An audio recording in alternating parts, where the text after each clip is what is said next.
Yes.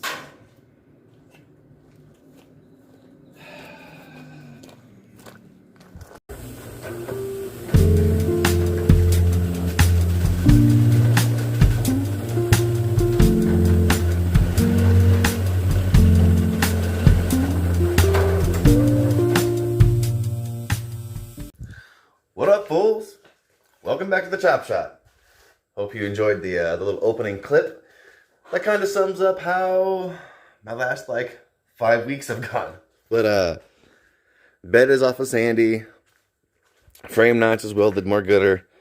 The crossbar is redone. I do have to weld the front of my, my gussets in there yet. And then I'm going to order some brackets from a fellow YouTuber, who I'll tag when I get those ordered. But, wanted to get a little bit of something out to you guys.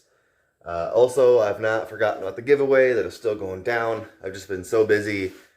This is my first time even in the garage. I've been in here, 2 days, the last 5 weeks. But, anyway, let's do something. And something is going to be, see my transmission sitting here for a while. It's actually empty and gasketless. So I need to blow this guy apart. Haha. Need to blow this guy. Haha. Anyway. What this is here, this is my bone stock Tremec 3-speed from Sandy, the f100.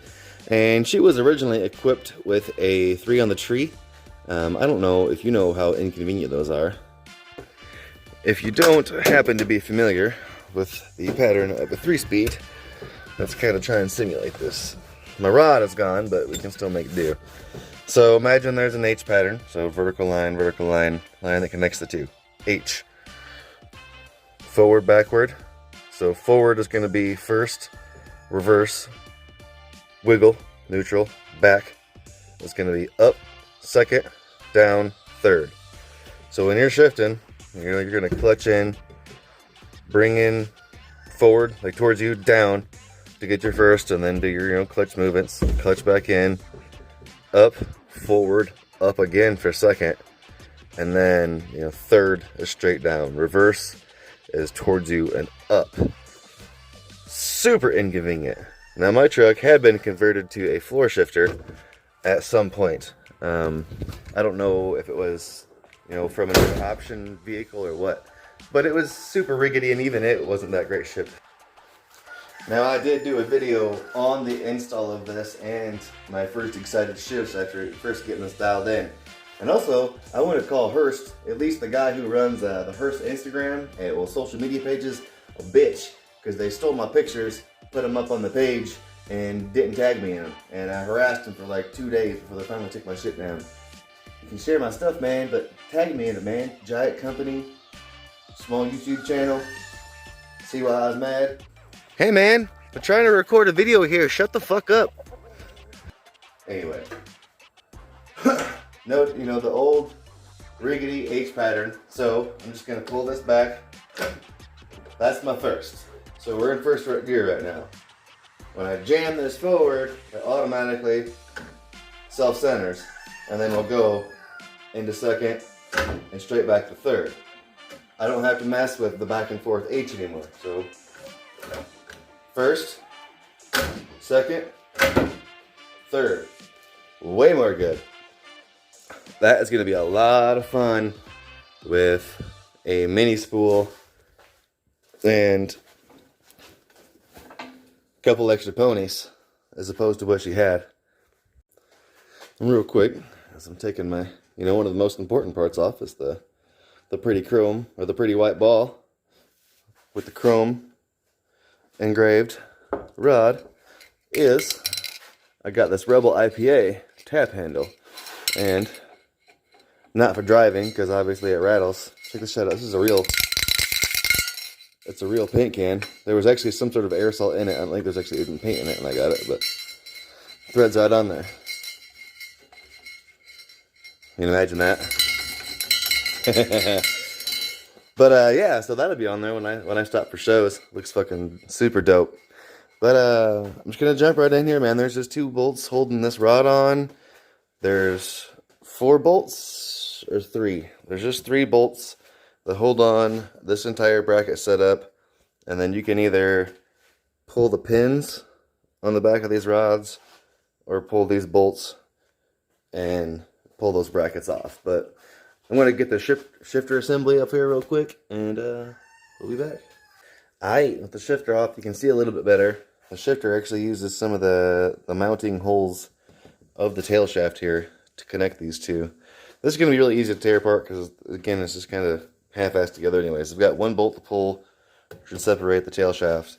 I've got one bolt, maybe 2 bolts to get the bell housing off, and then just these top sets right here. And this thing will be all bloated. It'll be all bloated apart. So I can smash my fingers or mess up my can here.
One thing I keep forgetting to mention, guys, is I finally ordered my clutch kit. I'm going to have to still get my flywheel machined, assuming it's in good enough shape that I can.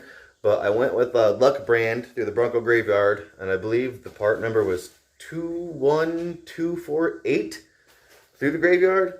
I'll post it right here if you happen to be interested. It was super fairly priced. Definitely upgraded. I think it was like 160 bucks. Not too bad. But I don't know when it's going to be in, but it is ordered. But other than that, that's it, man. I have had this thing blown apart for a while. There's a little of its, old grubby oil in there, but I rubbed, brought kind of grease I put on the gears just so they weren't sitting in here dryish. But this is going to be super simple. I just need to clean up the surface area a little bit and throw these gaskets on. I'm not replacing that because I'm not full blown, disassembling this. That's a bearing you can replace. I believe I actually do need to pull this off still. There is, yep, that gasket right there. So hold on. Okay. A bearing set there. So the bearing set front and rear. The transmission wasn't particularly noisy, or it never gave me any concerns. So I'm not messing with those. I'm not messing with any of this. Just got cleaned up. Obviously gonna get fresh fluid and gaskets. But enough rambling. I'm gonna clean these areas up a little bit. Get this here package opened up. Bring this bitch back together real quick.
that's about it, guys. I did use just a little bit of my high-tack adhesive on the top cover plate right here for this reason, just like a lot of dudes do with valve covers.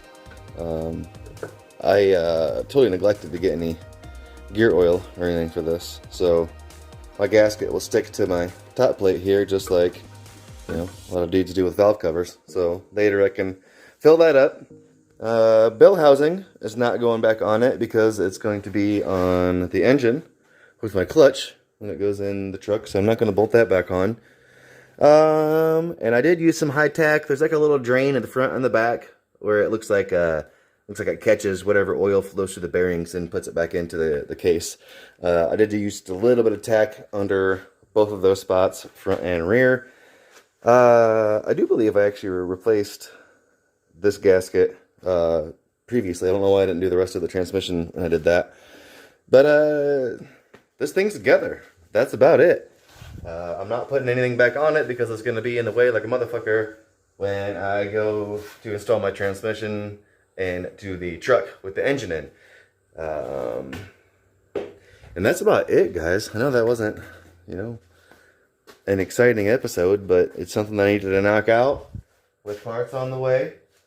And that's about it. Thanks for tuning in. We blew past that 666 mark. We're now at 700 and something still. Again, I've not forgotten about the giveaway. I promise I'm going to do a giveaway of something cool. I just haven't gotten there yet.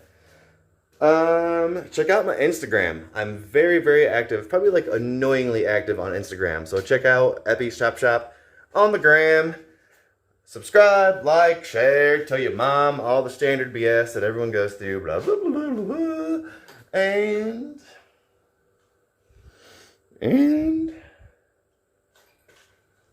I'm out. Deuces.